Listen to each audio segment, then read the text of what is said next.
శిక్షించాడే కానీ నాశనము చేయలేదు.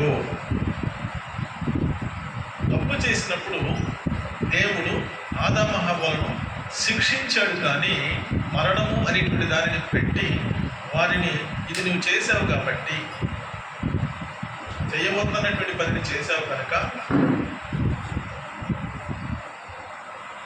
చేయవద్దన్నటువంటి పనిని చేశావు కాబట్టి ఏం చెప్పాడు? నీవు ఈ పండు తినమని చచ్చదవని చెప్పాను కాబట్టి నువ్వు ఆత్మీయంగా శరీరంగా చచ్చిపోతావు కానీ ఆత్మీయంగా నేను నిన్ను చంపను. ఇది ఎంత లోతైనటువంటి విషయం అండి. దేవుడు నీకు నాకు ఇచ్చినటువంటి ఆత్మ ఉన్నదే ఇది నిత్యమైనటువంటి. అందుకని యేసుక్రీస్తు ప్రభు ఏమంటాడు? యోహాను సువార్త 4:24 చదవండి. యోహాను సువార్త 4:24-25.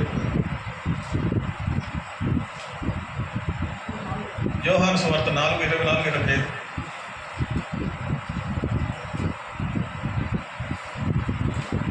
దేవుని ఆత్మ కనుక ఆయన ఆరాధించేవారు ఆత్మతోనూ సత్యమతోనూ ఆరాధింపవలెను. దేవుడు ఆత్మ కనుక ఆయనను ఆరాధించేవారు ఆత్మతోనూ సత్యమతోనూ ఆరాధించవలెను అని అన్నాడు. సో ఆత్మ నిత్యమైనటువంటిది, శాశ్వతమైనటువంటిది. నీకు దేవుడు ఇచ్చినటువంటి ఆత్మ ఎలాంటిది? నిత్యమైనటువంటిది. చెప్పండి, నిత్యమైనటువంటిది. అనిత్యమైనటువంటిది కాదు. దానికి చావు లేదు, అంతము లేదు. ఈ లోకంలో జీవించి ఈ శరీరంలో విడిచిన తర్వాత ఆత్మ తనను దయచేసిన దేవుని యొద్దకు వెళ్ళును అని ప్రసంగి 12:7 చెప్తున్నాడు. ఈ ఆత్మ, నీ యొక్క ఆత్మ దేవునితో నిత్యము ఉండాలనేటువంటిది దేవుని యొక్క శాశ్వతమైనటువంటి కృప. ఇది ఎంత లోతైనటువంటి కృప దేవునిలో ఉన్నది. నీ నిమిత్తమే నా నిమిత్తమే. నువ్వు నశించుకోకూడదండి. నువ్వు సంపూర్తిగా నాశనం చేయకూడదు. సైతం నీకు ఉద్దేశం ఏంటంటే నువ్వు నాశనం అయిపోవాలని చూస్తూ ఉంటాడు. కానీ దేవుని యొక్క కృప నిత్యము మనకు తోడుగా ఉంటుందన్నమాట. అందుకని అదమ్మా తినవద్దన్నటువంటి తిన్నావు కాబట్టి నువ్వు నిశ్చయంగా చచ్చిపోతానని చెప్పావు కానీ శరీరంగానే చచ్చిపోతావు, కానీ ఆత్మీయంగా చావు. ఆత్మీయంగా చావు. ఎందుకనంటే నీలో పెట్టినటువంటి జీవ ఆత్మ ఉన్నదే అది నాది, అది నాది. దాన్ని నేను నాశనం చేయను. ఎందుకంటే నా జీవం యొక్క కణం అది. నా జీవం యొక్క కణం నీలో పెట్టాను. ఆ శరీరము మట్టిలో కలిసిపోతుంది. మందైతే తనకి తిరిగి మంద అయిపోతుందని చెప్పాడు కాబట్టి మంద అయిపోతుంది. కానీ నీలో నాలో పెట్టినటువంటి జీవ ఆత్మ ఉన్నదే అది నిత్యమైనటువంటిది, సత్యమైనటువంటిది. అందుకని యోబుతో అంటాడు, యోబు గ్రంథం 1:2 అలాగే 2:1 సైతానుతో లూసిఫర్తో మాట్లాడేటప్పుడు యెహోవా దేవుడు ఏమంటాడంటే, ఇదిగో నేను నీకు పర్మిషన్ ఇస్తున్నాను, యోబును శరీరం మాత్రమే ముట్టు, ఏదైనా చేయొచ్చు, కానీ ఆత్మ మాత్రము ముట్టవద్దు, అది నాది. చూడండి, the inclusiveness, the relationship with God is eternal for human beings. మనుషుల యొక్క సంబంధ బాంధవ్యం ఉన్నదే దేవునితో, అది నిత్యమైనటువంటిది. అది నిత్యమైనటువంటిది. దేవుని యొక్క ఆత్మతో మన యొక్క ఆత్మ మిళితమై ఉన్నప్పుడు అది సత్యమైనటువంటిది, నిత్యమైనటువంటిది. కాబట్టి దానికి అంతమైనటువంటిది ఉండదు. దేవుడు నీకు ఇచ్చినటువంటి ఆత్మీయ జీవితం ఉన్నదే, అది నిత్యమైనటువంటిది. ఇందుకొరకే మనము దేవుని స్తుతించాలి అనేటువంటిది దేవుని యొక్క ఉద్దేశం. స్తుతి, ఆరాధన అనేటువంటి దానిని ఆయనను స్తుతించి ఆరాధించడానికే ఆదాము హవ్వను సృజించినటువంటిది. వాళ్ళ సమూహం నాశనం చేయకుండా కొనసాగించడానికి కూడా కారణం ఏమిటంటే ఆయన కృప శాశ్వతమైనటువంటిది. కాబట్టి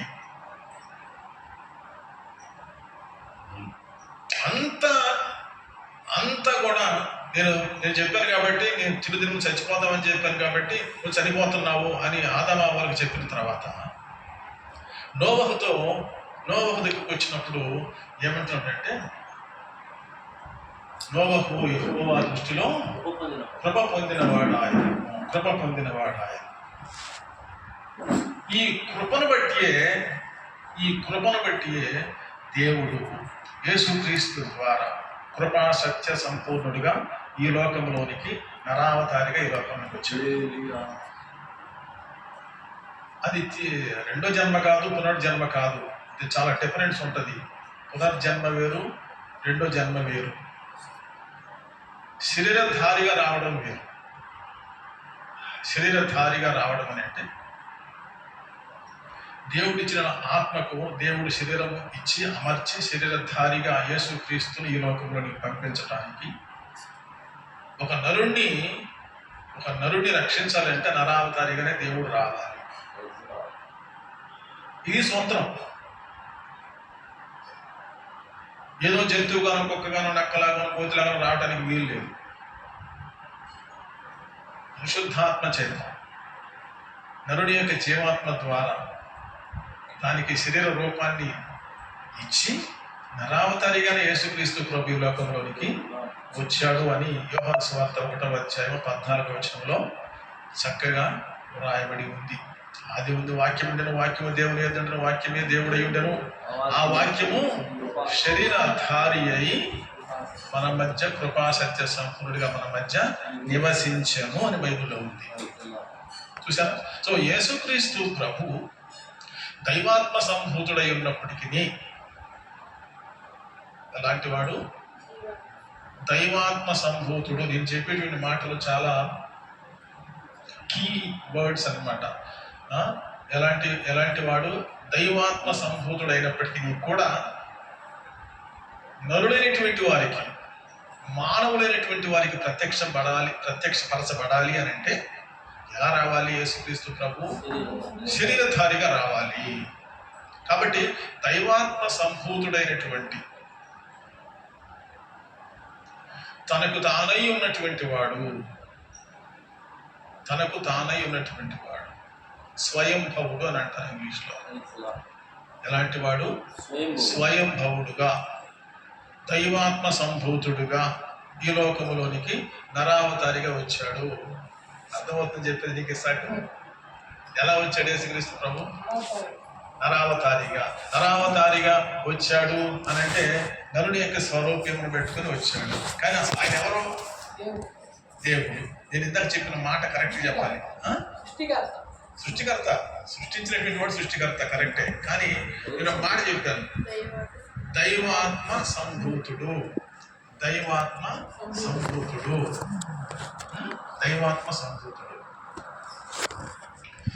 రెండోది ఇంకొకటి చెప్పారు, దైవాత్మ సంభూతుడు అనే కాకుండా ఇంకొక మాట చెప్పారు. ఏంటది చెప్పండి?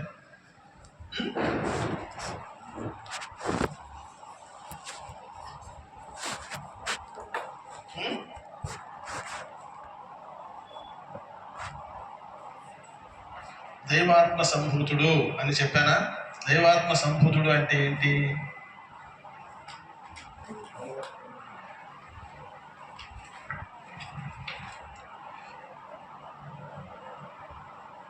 స్వయంభవుడు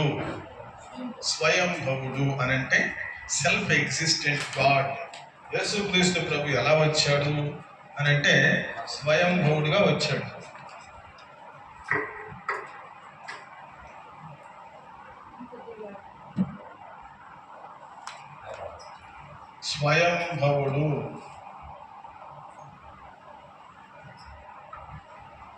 స్వయంభవుడు అని అంటే తనకు తానై ఉన్నవాడు. తనకు తానై ఉన్నవాడు.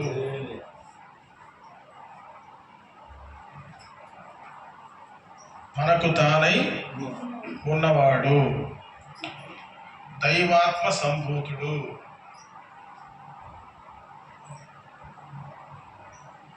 దైవాత్మ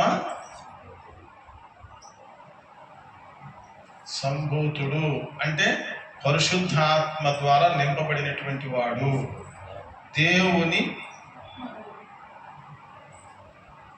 అమరత్వం గలవాడు. దేవుని ఆత్మ స్వరూపుడు.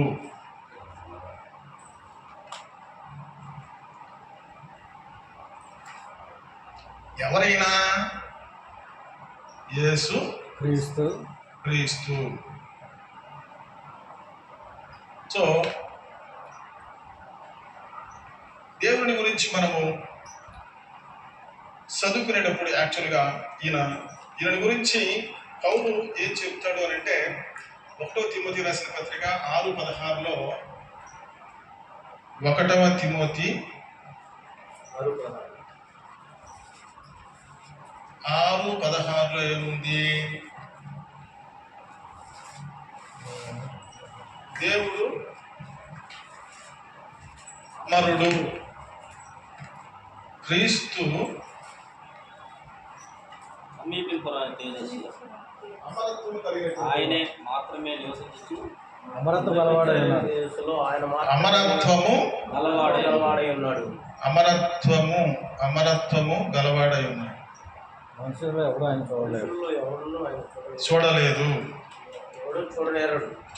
అలాగనే ఆయన ఎలాంటి వాడు అంటే ప్రకటన 1:8లో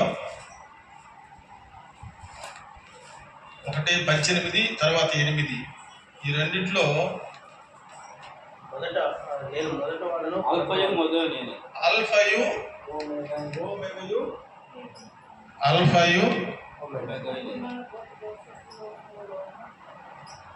అల్ఫయు ఓమెగులు నేనే, అంటే ఆది అంతము నేనే. ఆది అంతము నేనే. 18 ఏమంటాడు అంటే నేను మొదటి వాడను కడపటి వాడను జీవించు వాడను మృతుడినైతిని గాని ఇదిగో యుగ యుగములు సజీవుడై ఉన్నాను. అది చాలా ఇంపార్టెంట్ మాట. అది మొదటి వాడను కడపటి వాడను మృతుడనైతిని గాని. మృతుడు ఎలాగో చనిపోయాడు యేసుక్రీస్తు ప్రభు? కల్వరి శిలువలో చనిపోయాడు. కల్వరి శిలువలో ఎందుకు వచ్చానన్నాడు? 1:15 మొదటి తిమోతి రాసిన పత్రిక 1:15లో పాపులను రక్షించటకు యేసుక్రీస్తు లోకమునకు వచ్చిన మాట నమ్మదగినది, పూర్ణాంగీకారమునకు యోగ్యమై ఉన్నది అన్నది. ఆ తర్వాత 19వ అధ్యాయం లూకాసు వార్త 10వ నశించినటువంటి దానిని వెతికి రక్షించడానికి క్రీస్తు యేసు లోకములోనికి వచ్చాను అని యేసుక్రీస్తు ప్రభువే చెప్పాడు. చక్కయితో చెప్పాడు. అది లూకాసు వార్త 19:10. సో ఈ పాపులను రక్షించడానికి వచ్చాడు, నశించడానికి దానిని వెతికి రక్షించడానికి వచ్చాడు యేసుక్రీస్తు ప్రభు అని అంటే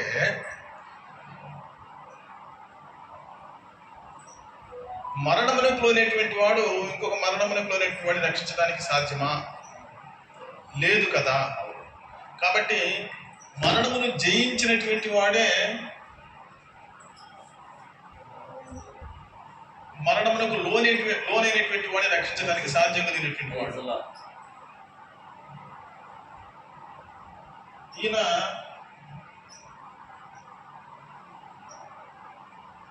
పాప సహితుడు కాదు, పాప రహితుడు.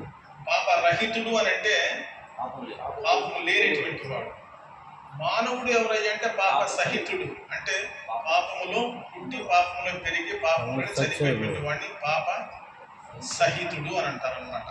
యేసుక్రీస్తు ప్రభు పాప రహితుడుగా ఈ లోకంలో పుట్టి పెరిగి యేసుక్రీస్తు జీవించాడు కనుక ఆయనే పాపుల కొరకు పాప పరిహారార్థ బలి యాగముగా మరణించాడు. కాబట్టి పాపులను రక్షించడానికి యోగ్యత కలిగింది యేసుక్రీస్తు ప్రభు. He's eligibility. ఎలా సాధ్యమైంది యేసుక్రీస్తు ప్రభు కనంటే ఆయనలో ఏ పాపము లేదు. పాపము లేనటువంటి వాడే పాపములో జీవించేటువంటి వాడిని విడుదల చేయడానికి, విమోచించడానికి సాధ్యమవుతుంది. నీళ్ళలో మునిగిపోయినటువంటి వాడిని బయటటువంటి వాడే పైకి లాగుతాడు కదా. అలాగనే పాపములో జీవించేటువంటి వాడిని పాపము లేనటువంటి వాడే విడిపించడానికి శక్తివంతుడు. ఆయనే పరిశుద్ధుడైనటువంటి వాడు, అమరత్వం కలిగినటువంటి వాడు, దేవుని ఆత్మ స్వరూపుడు, దైవాత్మ సంభూతుడు, స్వయంభవుడు. ఇవన్నీ కూడా సంస్కృత పదాలు అనుకోండి. స్వయంభవుడు అనేటువంటి చాలా ప్రాముఖ్యమైనటువంటి మాట. ఇది యేసుక్రీస్తు ప్రభువుకు మాత్రమే చెందుతుంది. స్వయంభవుడు అంటే తనకు తానై ఉన్నవాడు. యేసుక్రీస్తు ప్రభువుని ఎవరో సృష్టించలేదు. ఆయన స్త్రీ పురుషుల యొక్క కలయిక వలన పుట్టినటువంటి వాడు కాదు. శరీర సంబంధమైనటువంటి వాడు కాదు. మీరు ఈ లోక సంబంధులను అన్నారు యేసు ప్రభు. నాది ఈ లోక రాజ్యం కాదు, నాది పరలోక రాజ్యం అన్నాడు. నేను పైనుంచి దిగి వచ్చినటువంటి వాడిని, నేను దేవుని చెంత పంపడినటువంటి వాడిని, దేవుని యొక్క రాజ్యం నుంచి వచ్చినటువంటి వాడిని యేసుక్రీస్తు ప్రభు తనకు తానే చెప్పుకున్నాడు. కాబట్టి ప్రియులారా, నేను చెప్పాలనుకున్నటువంటిది ఏమిటి అని అంటే, బిబ్లికల్ స్టడీస్లో మనము నేర్చుకోవలసినటువంటిది 66 పుస్తకాల్లో ఉన్నటువంటి దానిని మొదటిగా ఉన్నటువంటి 5 కాండములు ఉన్నాయే, దాన్ని ధర్మశాస్త్రము అని అంటారు. దానిని ధర్మశాస్త్రము అని అంటారు.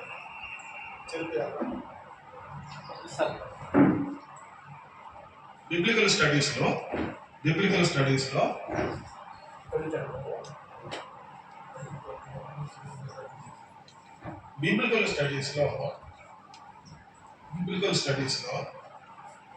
మనకి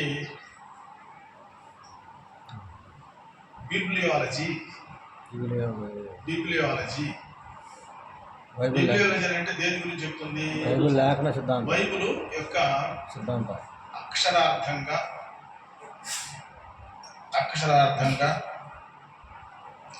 అంతేకాకుండా అక్షరార్థమే కాకుండా మనము ఎట్లా నేర్చుకుంటాము అని అంటే, చూడండి, ఉపమాన రీతిగా, అలంకారముగా, తర్వాత సంఖ్యాశాస్త్రముగా.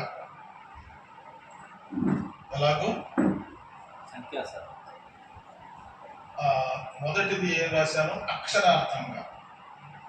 బైబిల్ సిద్ధాంతము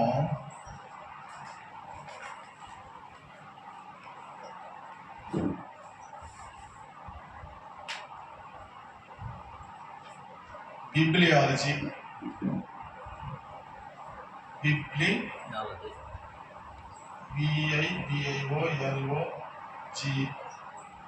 బిబ్లియాలజీ తప్పు. బిబ్లియాలజీ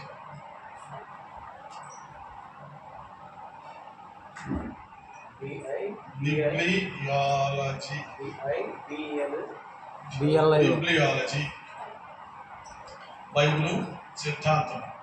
ఈ బైబిల్ సిద్ధాంతంలో మొదటిది అక్షరార్థముగా.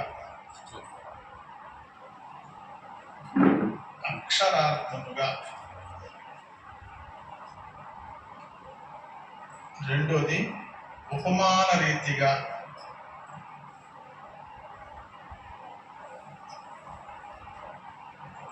లేక అలంకార రీతిగా.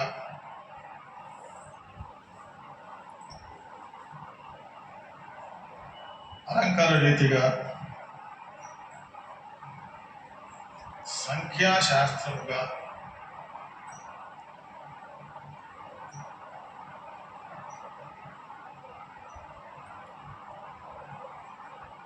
బైబిల్ సిద్ధాంతాన్ని మనం ఎలా అర్థం చేసుకోగలుగుతాము అంటే, ఈ బైబిల్ బిబ్లియాలజీలో 66 గ్రంథాలు ఉన్నాయి కదా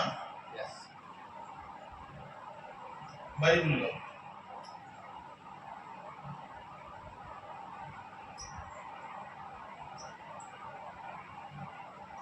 బైబిల్ అంటే 66 గ్రంథాలని, ఒకటి ఓల్డ్ టెస్టిమెంట్, 2 న్యూ టెస్టిమెంట్. పాత కొత్త నిబంధన.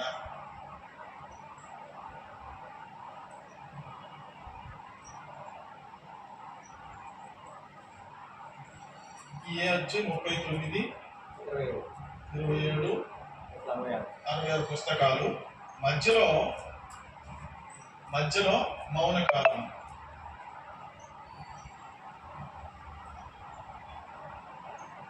మౌన కాలము ఎన్ని సంవత్సరాలు? 400 సంవత్సరాలు.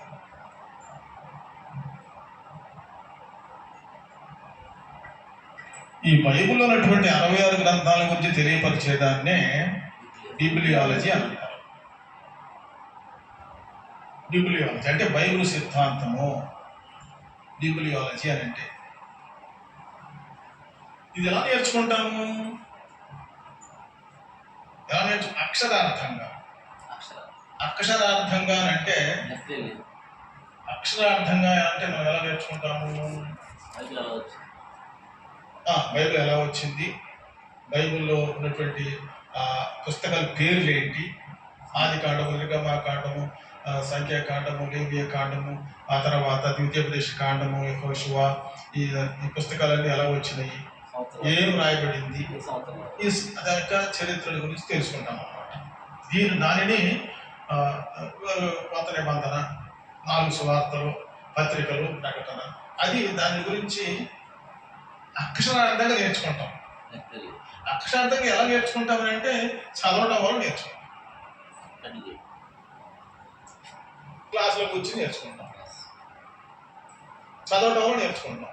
దీని అక్షరార్థంగా బైబిల్ చదవటం నేర్చుకోవడం అంటారు. రెండోది ఉపమాన రీతిగా. యేసుక్రీస్తు ప్రభు మత్తయి సువార్త 5వ అధ్యాయము, 6వ అధ్యాయం, 7వ అధ్యాయము, ఈ 3 అధ్యాయములలో కూడా యేసుక్రీస్తు ప్రభు 5వ అధ్యాయంలో 9 వచనాలు ధన్యతల గురించి చెప్పాడు. ఆత్మ విషయమై దీనులైన వారు ధన్యులు, దుఃఖపడే వారు ధన్యులు, నీతి నిమిత్తము హింసించే వారు ధన్యులు, పరిశుద్ధమైనటువంటి వారు ధన్యులు, ఉపదేశించే వారు ధన్యులు. ఇలాగూ యేసుక్రీస్తు ప్రభు ధన్యతల గురించి చెప్పుకుంటూ వచ్చి అక్షరార్థంగా ఆయన చెప్పినటువంటి దానిని కాకుండా ఉపమాన రీతిగా చెప్పాడు. ఉపమాన రీతిగా ఎలా చెప్పాడు? సింబాలికల్ కొన్ని గుర్తులు చెప్పి, కొన్ని కథలు చెప్పి, ఉపమానాలు చెప్పి, అలాగూ మనుషులకు అర్థమయ్యేటట్టుగా చెప్పాడు. శిష్యులు అడిగారు, బోధకుడా, నువ్వెందుకు ఉపమాన రీతిగా చెప్తావేంటి? ఆ బైబిల్లో ధర్మశాస్త్రంలో ఏముందో అది చెప్పొచ్చు కదా, మోషే గారు ఏం రాశాడో ఆ చక్కగా చదివి వివరించి చెప్పొచ్చు కదా అని అంటే, అలా చదివి చెప్తే మీకు అర్థము కాదు. ఉన్నది ఉన్నట్టుగా చదివి చెప్తే, పరలోకముల గురించి చెప్తే మీకు అర్థం ఎట్లవుతుంది? భూలోకంలో ఉన్నటువంటి ఉపమానములు చెప్తే మీకు అర్థం కాదే. తప్పిపోయినటువంటి కుమారుడి గురించి చెప్పాడు. లోకాసు సువార్త 15వ అధ్యాయంలో తప్పిపోయినటువంటి కుమారుడి గురించి చెప్పాడు. ఒకడికి 2 కొడుకులు ఉన్నారు. ఒకడు పెద్దోడు మంచోడు, చిన్నోడేమో తప్పిపోయాడు, ఆ తర్వాత తిరిగి వచ్చాడు. ఆ తర్వాత పెద్దోడికి ఏమో పాపం వచ్చింది, ఆ తర్వాత 2 చేర్చుకున్నాడు తండ్రి, కాబట్టి ఇలా ఉండాలి అని చెప్పామనుకోండి. ఉపమానము దాన్ని వివరించి చెప్పాలి, ఉదాహరణతో చెప్పాలి. అది యాక్చువల్గా జరిగింది, అది జరిగినట్టు కార్యక్రమం ఏమి కాదు. ఉపమాన రీతిగా, ఉదాహరణ రీతిగా అలా చెప్పడం వల్ల ఏమవుతుంది అని అంటే మనుషులకి అర్థమవుతుంది, గ్రహింపు అవుతుంది. పరలోకాన్ని గురించి చెప్పాలి అని అంటే, నీవు పాపము చేసి తప్పిపోయినప్పుడు పరలోకపు తండ్రి ఎలా రిసీవ్ చేసుకుంటాడు నేను అనేటువంటి దానిని గ్రహింపు చేయటానికి ఈ తప్పిపోయినటువంటి కుమారుడి గురించినటువంటి 2 చిన్నప్పుడు గురించి యేసు ప్రభు ఉపమానం చెప్పాడు. అలా చెప్పడం వల్ల ఏమవుతుంది? ఇప్పుడు ఒక్కసారి నువ్వు విన్నావు అనుకోండి ఆ ఉపమానము, ఇక లైఫ్ లో నువ్వు మర్చిపోలేవు అసలు. ఏంటి నీకు 5 పిల్లలు కదా, ఏంటి నువ్వు 3 ఉన్నారు, ఏంటి నీ ఇంట్లో మిగతా 20 అంటే ఏం చెప్పామంటారు? ఈ విధంగా ఒకడేమో లోపలికి వెళ్ళిపోయాడు, ఒకడేమో పని పాటు చేయకుండా తప్పిపోయాడు, ఒక ముగ్గురు మాత్రం ఉన్నారు. అదేంట ఎలా తప్పిపోయారు అంటే దానికి జరిగినటువంటి కార్యాలు చెప్తారు, ఎలా తప్పిపోయారు అనేటువంటిది. సో అలాగూ ఈ కొన్ని ఉపమానములు, ఉదాహరణలు, కొన్ని కథలు చెప్పడం వలన పరలోకమును గురించినటువంటి సత్యాలను యేసుక్రీస్తు ప్రభు తన శిష్యులకు చక్కగా వివరించి చెప్పాడు అన్నమాట. అందువలన యేసు ప్రభు తర్వాత మత్తయి, మార్కు, లూకా, యోహాను సువార్తలు రాసినటువంటి వారు, అపొస్తలుల కార్యం రాసినటువంటి 14 పుస్తకాలు రాసినటువంటి పౌలు కానీ, పేతురు, యాకోబు కానీ, యోహానుడు కానీ చక్కగా యేసుక్రీస్తు ప్రభు ఏమైతే బోధించాడో అదే బోధన అనుసరించి సంఘములు ఎలాగో స్థాపించాలి, ఎలాగో కట్టాలి, పాపంలో జీవించేటువంటి వారిని యేసుక్రీస్తు సువార్త చెప్పి వారిని రక్షణగా నడిపించాలనేటువంటి సత్యాలను యేసు ప్రభు శిష్యులు అపొస్తలులలో చక్కగా నేర్చుకునే యేసు ప్రభు దగ్గర అదే విధంగా బోధించడం మొదలుపెట్టారు. అది యేసుక్రీస్తు ప్రభు అనేటువంటి మహా గొప్ప, దాన్ని చాణక్యత అంటారు, చైతన్యం. దేవుడు యేసుక్రీస్తు ప్రభు చక్కగా ఆ విధంగా తన శిష్యులకు నేర్పించగలిగారు. అలాగే శిష్యులు కూడా నేర్చుకుని వారు సంఘములు కట్టినప్పుడు కూడా వారు ఉత్తరములు రాయటమే కాకుండా సంఘాలను కట్టి వారందరూ కూడా పరలోక రాజ్యానికి వారసులు అవటానికి దేవుడు యేసుక్రీస్తు ప్రభు వారిని సిద్ధం చేశాడు. కాబట్టి ఈ రోజులో మనం సంఘాలు కట్టాలి,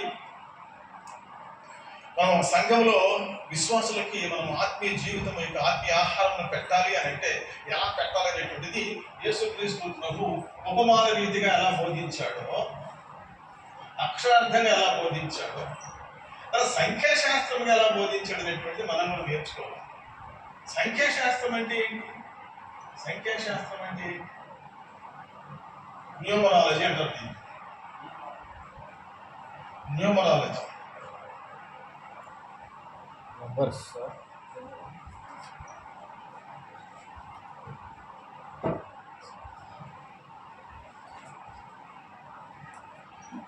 న్యూమరాలజీ అని అంటే ఏంటి? సంఖ్యాశాస్త్రం అంటారు. సంఖ్యాశాస్త్రం అని అంటే ఇది అన్నిటికంటే ఎవరికి సరిగా అర్థం కానిటువంటిది.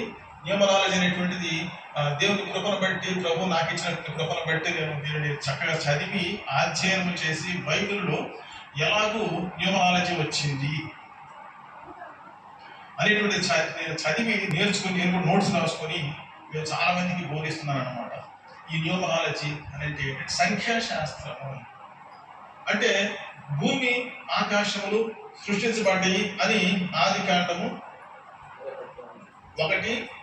1 నుంచి 20-31 వరకు ఉంది కదా. సృష్టిని గురించి ఉంది కదా ఆది కాండం 1:31. ఎప్పుడు యెహోవా దేవుడు భూమి ఆకాశములను సృజించాడు. దీనిని సంఖ్యాశాస్త్రం అంటారు.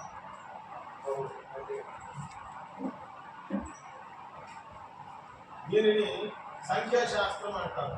ఎలాగూ ఎప్పుడు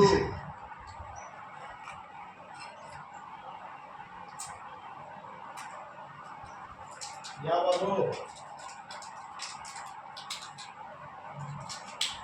ఎక్కడ ఎందుకు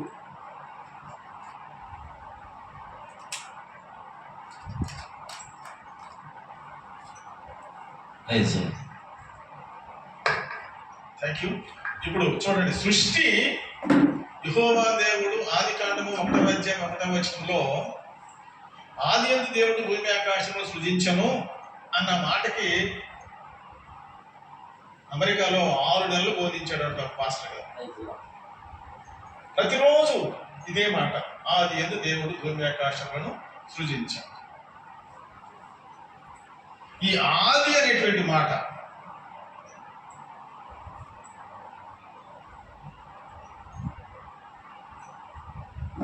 ఎప్పుడు, ఈ సంఖ్య ఏంటి, అసలు ఈ నంబర్ ఏంటి, ఎప్పుడు? దీనిని అధ్యయనం చేస్తే, రీసెర్చ్ చేస్తే అసలు అసలుకి అండి దేవుని యొక్క ఉద్దేశం ఏమిటి, ఆయన సంకల్పం ఏమిటి, ఎప్పుడు చేశాడు భూమి ఆకాశంలో, ఎందుకు చేశాడు భూమి ఆకాశంలో, ఎవరి కోసం చేశాడు, ఏ విధంగా చేశాడు అనేటువంటి ఒక క్వశ్చన్ మనం వేసుకుని దాన్ని రీసెర్చ్ చేస్తూ ఉంటుంటే అసలు నిద్ర పట్టదు, ఆకలి వేయదు. బైబిల్లో ఎక్కడెక్కడైతే మనకు చైన్ రెఫరెన్స్ దొరుకుతాయి ఇవన్నీ కూడా తీసుకుని వరుసగా రాసుకుంటూ తెలుగులో రాసుకుని ఇంగ్లీష్లో రాసుకుని దాన్ని స్టడీ చేస్తూ ఉంటుంటే what is the aim of God, దేవుని యొక్క హృదయాంతరంగా ఉద్దేశము మానవుని పట్ల ఏమై ఉన్నది అనేటువంటిది మనం లోతుగా మనం రీసెర్చ్ చేస్తేనండి అబ్బా దేవుని కృప మానవుని పట్ల ఎంత లోతైనటువంటిది. ఎందుకు చేశావు నరుణ్ణి, ఎవరి కోసం చేశావు నరుణ్ణి, ఏ విధంగా చేశావు నరుణ్ణి, ఎక్కడ చేశావు నరుణ్ణి, పరలోకం ఎందుకు చేయకూడదు, పరలోకం ఎందుకు చేయకూడదు. ఈ విశ్వంలో దేవుడు చిన్న భూమిని ఒకటి పెట్టి విశ్వంలో 1,000,000,000 గ్రహాలు ఉన్నాయి. విశ్వంలో గెలాక్సీలో మనది చిన్న గెలాక్సీలో చిన్నది 4.5 billion galaxies are there. 4.5 billion galaxies are there. మన భూమి సూర్యగ్రహంలో మనది ఒక 3వ 4వ ఇది. సో 4.5 బిలియన్ ఇయర్స్ ఏం చెప్పాను ముందు, 4.5 గ్యాలాక్సీస్. దాంట్లో ఇది ఒక మైన్యూట్ అన్నమాట ఈ భూమిలో. మరి ఇన్ని గ్యాలాక్సీస్ ఉన్నాయి, లక్షల కోట్ల గ్యాలాక్సీస్ ఉన్నాయి కదా, అందులో ఒక్కొక్క గ్యాలాక్సీలో కొన్ని కోట్ల కొద్ది నక్షత్రాలు ఉన్నాయి, సూర్యుల్లో ఉన్నారు. మరి ఈ భూమి అనేటువంటిది ఒక చిన్న స్పాట్ అయితే, ఒక చిన్న స్పాట్, ఒక చుక్క లాంటిది అయితే, ఈ చుక్క దాంట్లో ఈ భూమి మీద తన సౌలభ్యంలో మనుషుని చేయాలని ఎందుకు తలంచాడు దేవుడు?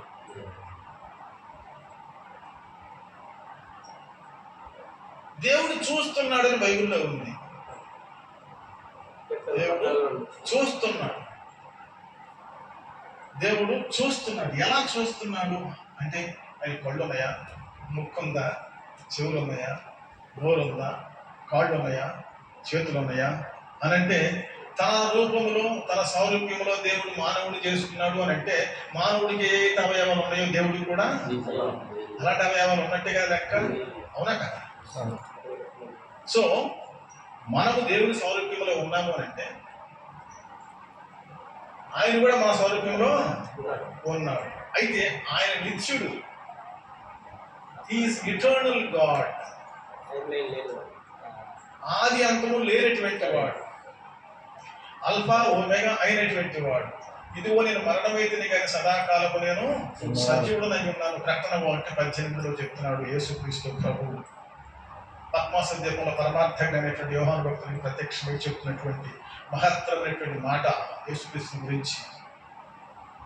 సదాకాలము నేను సజీవుడనై ఉన్నాను అన్నాను, ఎల్లప్పుడూ నిత్యుడు. సో ఈ భూమి మీద ఇది ఎప్పుడు ఆది అన్నప్పుడు నువ్వు సంఖ్య న్యూమరాలజీ 1 అధ్యాయం 1వ వచనం ఆది అనేటువంటిది ఎప్పుడు, ఎక్కడ, ఏంటి మీరు రీసెర్చ్ చేయండి ఇంటికి వెళ్ళిన తర్వాత. మీరు గూగుల్లోకి వెళ్ళండి,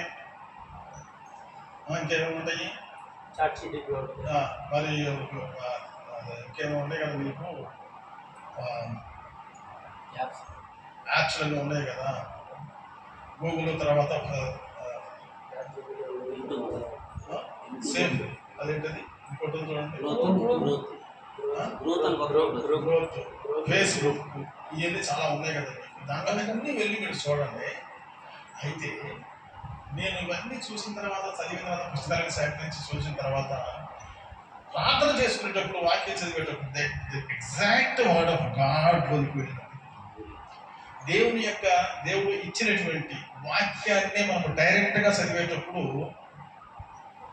వాళ్ళు ఇచ్చినటువంటి వ్యాఖ్యాన ప్రకారంగా కాకుండా, మనం చదివినటువంటి వ్యాఖ్యాన ప్రకారంగా కాకుండా, థియాలజీ ప్రకారంగా కాకుండా, బిబ్లియాలజీ ప్రకారంగా కాకుండా, వేదాంత శాస్త్రం కాకుండా, మనము వాక్యము చదువుతూ ప్రార్థన చేసేటప్పుడు, ధ్యానం చేసేటప్పుడు దేవుని పరిశుద్ధాత్మ ద్వారా కలిగేటువంటి ప్రత్యక్షత చూశారు. The revolution of God is the most important thing in our spiritual life. అది బయలుపరుస్తాడు దేవుడు. నువ్వు చేస్తున్న ప్రార్థన దేవునికి వినపడుతుందా లేదా నీకు ఎలా తెలుసు?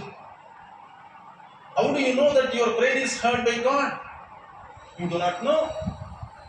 But how do we know? The result, ఫలితమును, నీ ప్రార్థన ద్వారా వచ్చేటువంటి దేవుని యొక్క ఫలితమును, జవాబును నీ జీవితంలో కలుగుతున్నప్పుడు, ఆహా, దేవుడు నా ప్రార్థన విన్నాడు, అందుకనే నాకు ఈ యొక్క ప్రతిఫలమును ఇచ్చాడు, దేవుని నామమునకే మహిమ కలుగుగా కానీ ప్రార్థన చేసేటువంటి పరిశుద్ధాత్మ ద్వారా కలిగేటువంటి యొక్క ప్రత్యక్షతను నీకు కలుగజేస్తాడు అన్నమాట. చూసారా? సో ఇది ఒక క్రైస్తవునికి ఇవ్వబడింది కానీ ఇంకెవరికి ఇవ్వబడలేదు ఈ లోకంలో. అందుకని యాకోబు ఈ యొక్క ధన్యత ఎంత గొప్పది, నీ భాగ్యం ఎంత గొప్పది అని అన్నాడు. నీ భాగ్యం, ఇశ్రాయేలు యొక్క భాగ్యము ఎంత గొప్పది అని అంటే, నీకే దేవుడు ప్రత్యక్షత ఇచ్చాడు, నీకే దర్శనం ఇచ్చాడు, నీతోనే మాట్లాడాడు, నీకే స్వరం వినిపించాడు, నీకు దర్శనం ఇచ్చి మాట్లాడుతూ ఉన్నాడు, నీకు వెలుగు ద్వారా స్వప్న ద్వారా మాట్లాడుతూ ఉన్నాడు. సో నీ యొక్క ధన్యత ఎంత గొప్ప.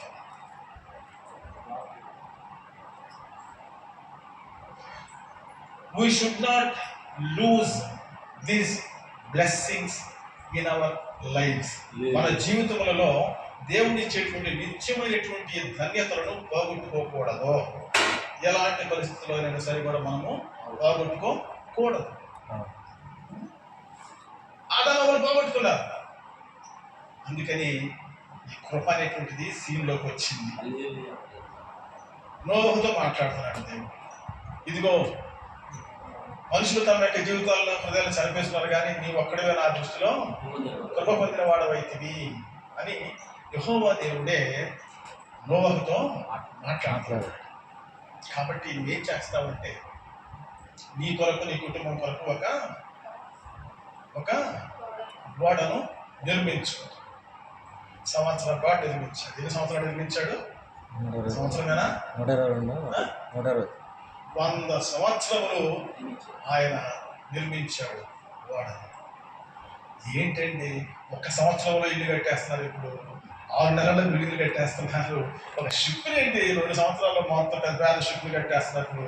షిప్ యార్డ్లోకి వెళ్ళినట్టే కలకత్తా కానీ, తర్వాత బాంబే కానీ, ఆ తర్వాత మనం చెన్నై కానీ వెళ్ళినట్టు కాకినాడ పోర్టులో కానీ ఎక్కడికి వెళ్ళినా సరే 2 సంవత్సరాల్లో పెద్ద పెద్ద షిప్పులు కట్టేస్తా ఉన్నారు. కానీ ఈయన ఎన్ని సంవత్సరాలు కట్టాడు?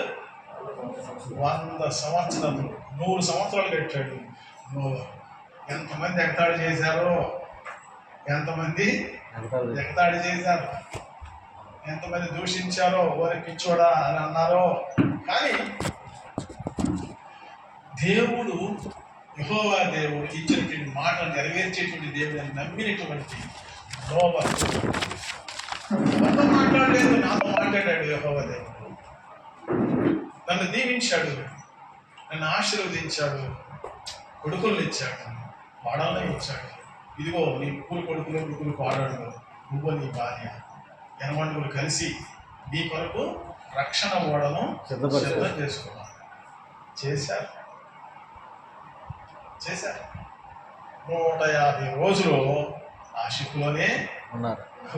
సముద్రం అంతా మునిగిపోయింది, లోకమంతా మునిగిపోయినా కానీ వీళ్ళ వాడ మాత్రము నీళ్ళ మీద తేలుతా ఉన్నాను. దేవుని యొక్క మాటలు విని విధేయుడు అయినప్పుడు లోకమంతా మునిగిపోయినా కానీ నువ్వు తేల్తానే ఉంటావు. యేసుక్రీస్తు నిన్న నేడు నిరంతరం ఏకరించినటువంటి దేవుడు, ఆయనకు ఆది అంతము లేనటువంటి వాడు కాబట్టి ఆయన మనం నమ్ముకున్నాం. కాబట్టి మన జీవితంలో బాధలు, శ్రమలు, కష్టాలు, ఇరుకులు, ఇబ్బందులు, రోగాలు ఎన్ని వచ్చినప్పుడు, అవమానాలు వచ్చినప్పటికీ కూడా మన విశ్వాసాన్ని మాత్రం మనము వదులుకోకూడదు, నిలబెట్టుకోవాలి. దరిద్రం వస్తుందంటే యేసు ప్రభు నమ్ముకున్న వాళ్ళందరూ ధనవంతులు కాదు. అయ్యో ఏంటంటే సెలబ్రిటీ ప్రీచర్స్ అందరూ ఎంతోమంది వస్తారు, ఎన్ని సంఘాలు పెట్టారు, ఎన్ని లక్షల మంది వస్తారు అంటే వస్తారు.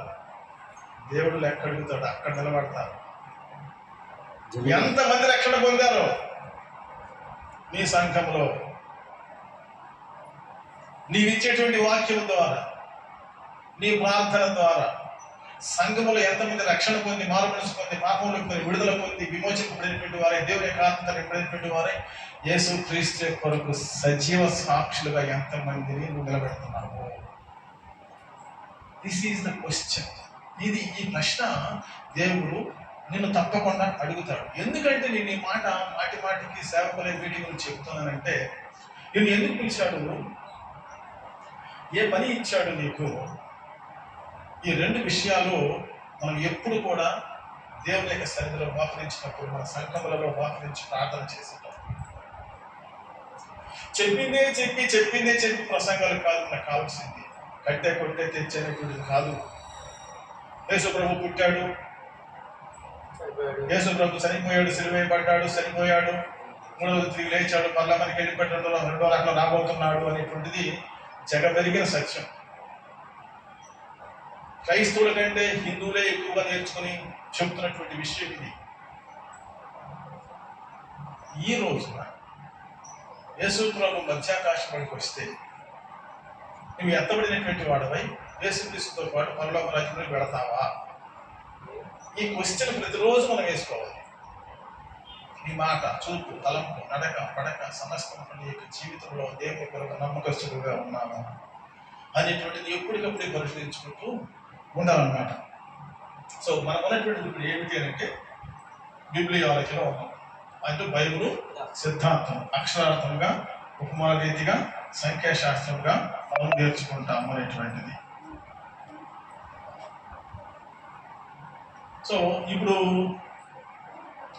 66 గ్రంథాలు బిబ్లియాలజీలో. థియాలజీ వేరు. థియాలజీ అని అంటే వేదాంత శాస్త్రం. థియాలజీ అని అంటే వేదాంత శాస్త్రం. బిబ్లియాలజీ అంటే బైబిల్ సిద్ధాంతం. బైబిల్ శాస్త్రం అనుకోండి, బైబిల్ సిద్ధాంతం. బైబిల్ సిద్ధాంతంలో ఎప్పుడు, ఎక్కడ, ఎవరు అడిగినా సరే 66 పుస్తకాల్లో ఏ ప్రశ్న వేసినా చెప్పగలిగేటువంటి స్తోమత ఒక పాస్టర్ గారికి ఉండాలి. అయితే నువ్వేం చేయాలన్నమాట, ఎట్ల గ్రంథం 1:1 చెప్పబడినట్లుగా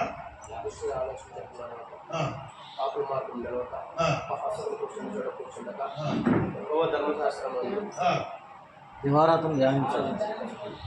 ఇప్పుడు దివారాత్రము దానిని ధ్యానించేవాడు దాన్ని.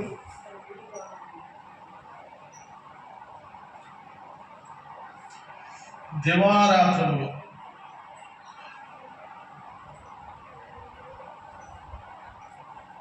దివారాత్రములు అంటే ఇక్కడ ఈ వాక్యంలో చాలా ప్రాముఖ్యమైనటువంటి మాట. దివా అంటే పగలు, రాత్రి. రాత్రము అంటే రాత్రి.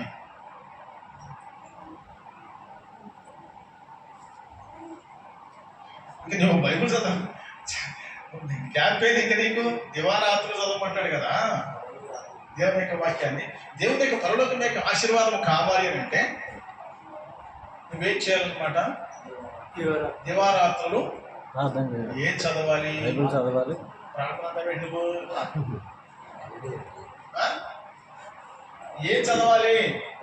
వాక్యాన్ని చదవాలి. ధర్మశాస్త్రాన్ని. శాస్త్రము. ఈ ధర్మశాస్త్రం ఎన్ని పుస్తకాలు ఉన్నాయి? 5 పుస్తకాలే. ఏమిటి 5 పుస్తకాలు? ఆది, నిర్గమ, లేవి, లేవి సంఖ్య సంఖ్య ఇథియోప సంఖ్య ద్వితీయోపదేశ కాండము. ఈ 5 కాండములు కూడా రోజు చదవాలి. చదువుతున్నామా? ఇదంతా ఏమున్నాడు? ఇస్రాయేల్ జనాంగం గురించి రాయబడినటువంటిది మోషే చరిత్ర కదా ఇదంతాను. అంతే కదా, కన్నడ దేశం వచ్చేంత వరకే కదా ఇది. తర్వాత యెహోషువ నుంచి చరిత్ర వచ్చింది. యేసు ప్రభు చెప్పినటువంటి 5, 6, 7 అధ్యాయాలు సరిపోతుంది కదా. మత్తయి సువార్తలో అసలు పత్రికలు ఎందుకు వచ్చినాయి అంటే వాళ్ళ సంఘాలకు రాసుకున్నారు అపోస్తలుడు. ప్రకటన ఎందుకు వచ్చింది అంటే రాబోయేటువంటి యుగాల గురించి ప్రకటన గ్రంథం రాశారు. కాబట్టి అమ్మో ప్రకటన మనం చదివితే భయము, ఏమి కష్టాలు వచ్చి పడతాయో అనేది కొంతమంది చదవకుండా మానేస్తారు భయపడి. పత్రికలు అంటే పౌరు రాశాడు సంఘాలకని అనుకుంటారు. సువార్తలు అంటే యేసుక్రీస్తు ప్రభు ఈ లోకంలో ఉన్నప్పుడు ఎలా బ్రతకాలో చెప్పాడు కాబట్టి సువార్తలు రాశారు. అది కొత్త నిబంధన. పాత నిబంధన అంతా కూడా చరిత్ర ఉంది. కాబట్టి ఎన్నిసార్లు చదువుతామండి?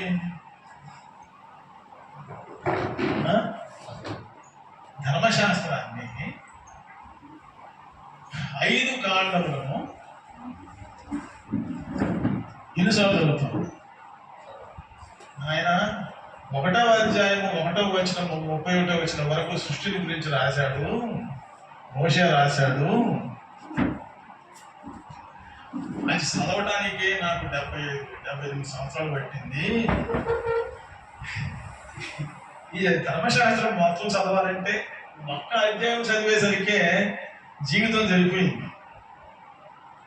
78 సంవత్సరాలు. అది ఇంకా మనకు అర్థమే కాలేదు. యాది అనేటువంటి దాని గురించి రీసెర్చ్ చేసి చేసి చేసి ఆదిలో ఎవరున్నారయ్యా? ఎవరున్నారు? సైన్స్ చెప్తుంది స్పేస్ ఉందని అన్నాడు. వైశాల్యము, విశ్వములో వైశాల్యం ఉంది, స్పేస్ ఉంది, ఎంటీ స్పేస్ ఉంది. ఆ ఎంటీ స్పేస్ లో నుంచి దేవుడు భూమి ఆకాశమును గోడను సృజించాడు. ఆ భూమి మీద మానవుడిని పెట్టాడు. ఎందుకు పెట్టాడు? అసలు భూమి ఆకాశం మీద సృజించాడు కాబట్టి ఎందుకు ఆన్సర్ చెప్పలా మీరు? ఎందుకు పుట్టించాడు భూమిని? ఆకాశం ఎందుకు పుట్టించాడు?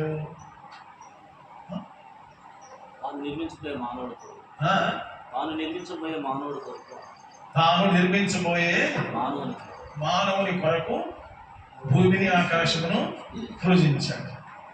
అరే 70-80 సంవత్సరాలు బ్రతికేటువంటి ఒక మానవుడి యొక్క జీవితాన్ని గురించి భూమి ఆకాశమునే సృజించడానికి ఈ సంకల్పం ఏంటి దేవుడిది? What is this background? First మానవుడికి మంచి పాయింట్ తీసుకొచ్చాడు. పాపం లేదు. మనోడు మంచి పాయింట్ తీసుకొచ్చాడు. సృష్టిలో పాపము లేదు. సైతానుడు ఎక్కడి నుంచి వచ్చాడు? దేవుడు సృష్టించి పోయినప్పుడు పాపం లేదు కదా, పరిశుద్ధంగా సృష్టించారు కదా. పరిశుద్ధాత్మ ద్వారా మానవుల్ని పరిశుద్ధంగా సృష్టించారు కదా. పరిశుద్ధంగా సృష్టించాడు. ఓకే, మరి పాపం ఎక్కడి నుంచి వచ్చింది?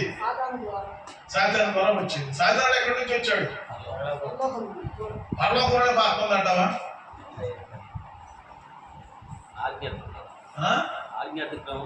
ఆజ్ఞాతిక్రమం పాపం అని చెప్పేసి యోహాను భక్తుడు రాశాడు 3వ అధ్యాయం 1వ యోహాను పత్రికలో. ఆజ్ఞాతిక్రమమే పాపం. థియాలజికల్ గా చెప్తే అది కరెక్టే. వేదాంత పరంగా చెప్తే ఆజ్ఞను అతిక్రమించడం అంటే వద్దన్న పని చేయటము, చేయమన్న పని చేయకుండా ఉండటము, ఆజ్ఞ అతిక్రమించడం అంటారు దాన్ని. కాబట్టి అది పాపం అని అంటారు. దేవుడు మనం సృష్టించినప్పుడు జీవితాంతం ఉండాలని కోరుకుంటాడు. అది ఎక్కడ ఉంది? అంటే మరణం లేకుండా సృష్టించాడు కదా. ఏమిటి? మరణం లేకుండా సృష్టించాడు. మరణం లేకుండా సృష్టించడం ఎక్కడ ఉంది? అంటే తన పోలిక చెప్పినట్టు దేవుడికి మరణం లేదు కదా. ఆహా, సూపర్ ఐడియా చెప్పారు. Very good. I appreciate your ideas. సృష్టించినప్పుడు తన పోలికగా చేసుకున్నాడు కాబట్టి దేవుడికి మరణం లేదు కాబట్టి మానవుడికి కూడా మరణం లేకుండానే సృజించాడు. Very good statement. చాలా మంచి స్టేట్మెంట్ చెప్పారు. మీ పేరేం చెప్పారు? ఇస్సాకు. వెరీ గుడ్, బాగా చెప్పారు. అయితే మరి మరణం ఎలా వచ్చింది? మరణం లేనటువంటి వ్యక్తికి మరణం ఎలా వచ్చింది అంటే, ఇందాక అబ్రహాం చెప్పినట్లుగా ఆజ్ఞను అతిక్రమించడం వలన మరణము ఎంటర్ అయింది. కాబట్టి మరలా దేవునితో సహవాసముగా మానవుడు ఉండాలనే ఉద్దేశం చేత యెహోవా దేవుడు ఏం చేశాడు? ఆయనే నరావతారిగా ఈ భూలోకంలోనికి రావాల్సి వచ్చింది. కాబట్టి నరరూపధారిగా యేసుక్రీస్తు ప్రభు వచ్చి మానవునికి ప్రత్యామ్నాయంగా పాప పరిహారార్థ బలి యాగముగా ఆయన కలువరి శిలువలో మరణించి ఆ పాపమునకు శాపమునకు విడుదల విమోచన విముక్తి కలుగజేశాడు. అందులోనే పాపం క్షమించబడుతుంది. అది యోహాను పత్రిక 1వ అధ్యాయము 7-9 వచనాల్లో పాపము పరిహరించబడాలంటే రక్తము చెందించబడాలి. సో యేసుక్రీస్తు యొక్క రక్తము పాపముల నుండి మనలను పవిత్రులుగా చేస్తుంది. పవిత్రులుగా చేస్తుంది. రక్షించబడ్డాం. మళ్ళీ తప్పు చేస్తే ఇది చాలా ఇప్పుడు పీడించబడుతున్నటువంటిది. క్రైస్తవ లోకములో క్రైస్తవులు అని అనబడినటువంటి వారు రక్షణ పొందాము, దేవుని సేవకులు అంటాము, సేవ చేస్తున్నాము అనేటువంటి వారు కూడా ఆజ్ఞను అతిక్రమించడం వలన కలిగేటువంటి అనేకమైనటువంటి పాపముల యొక్క శ్రమలలో ఇరుక్కుని ఇబ్బంది పడుతున్నారు.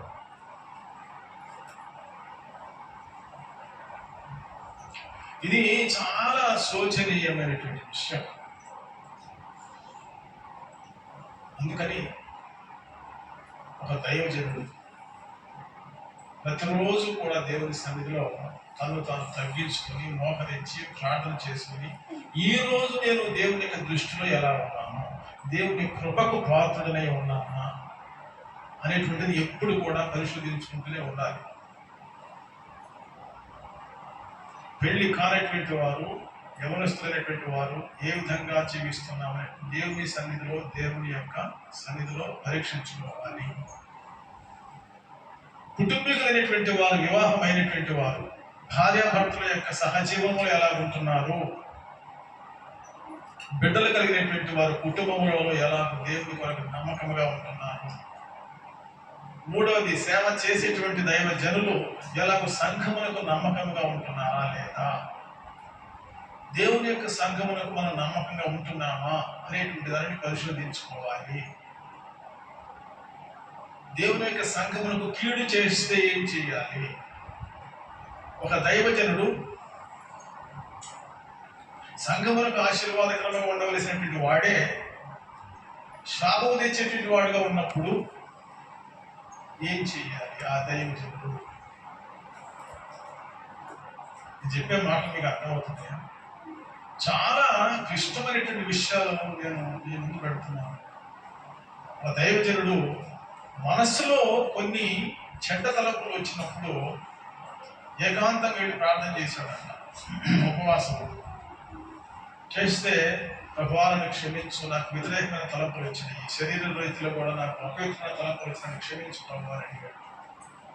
ఓకే, నేను క్షమిస్తున్నాను, నేను నీకు ఒక సంఘములు ఇచ్చాను, నా క్షమతున్నటువంటి సంఘములో నీవు బోధకునిగా ఉన్నావు, బైబుల్ లెసన్ చెప్తున్నావు, అందరి కొరకు చేతులు పెట్టి ప్రార్థన చేస్తున్నావు, దీవిస్తున్నావు, ఆశీర్వదిస్తున్నావు. కానీ నీ హృదయం చెడిపోతే నా ముందు నేను క్షమిస్తున్నాను, కానీ వారికి జరుగుతున్నటువంటి కార్యం ఏమిటి? కాబట్టి నువ్వు పబ్లిక్గా 1,00,000 మంది ముందు నువ్వు స్టేజ్ మీద నీ యొక్క తప్పును ఒప్పుకుంటేనే నీ పాపం క్షమించబడుతుంది అని చెప్పాడు.